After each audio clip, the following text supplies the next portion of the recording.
After an unprecedented election of women to Congress in 1992, geologist Kathy Benedetto saw an opportunity to go to Washington, D.C. and educate these newly elected women lawmakers about minerals, exploration, and mining. Kathy recruited the help of two other female geologists, Ruth Caraher and Deborah Strusacker, and together they went from chasing rocks to chasing politicians. They organized what would become an annual fly-in to meet with our nation's policymakers.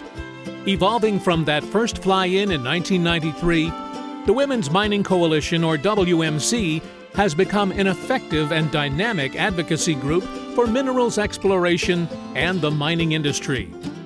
From the beginning, Kathy, Ruth, and Deborah, all geologists, have been joined in this endeavor by a diverse group of women throughout the mining industry.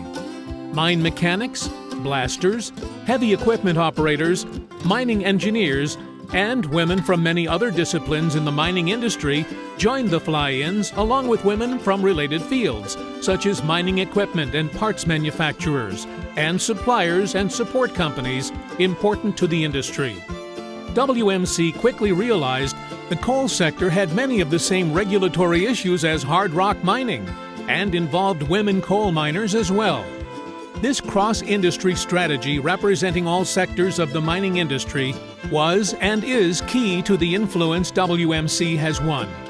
The cross-section of women brings a field perspective rather than a boardroom or paid lobbyist's perspective to the meetings.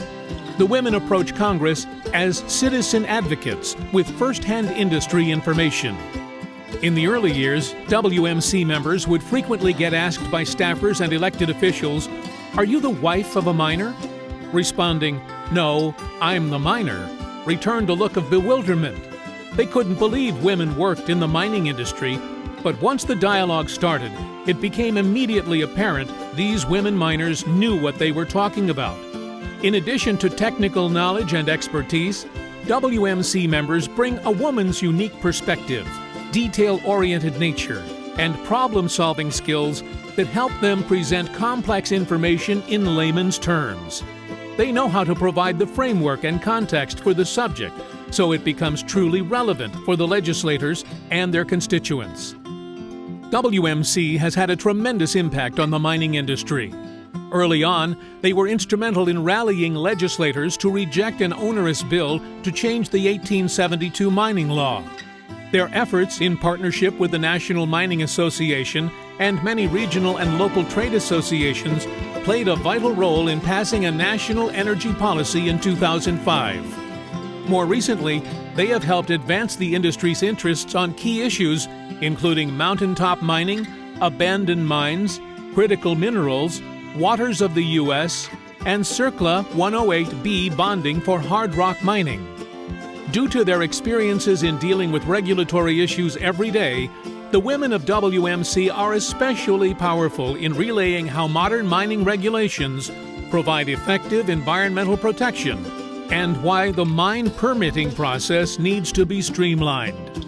Yet, even with 24 fly-ins to date, WMC members continue to get asked, "We still mine in this country?" Comments like this illustrate the disconnect many people have about where their everyday goods come from and confirm the need for continuing education and advocacy for a strong domestic mining industry.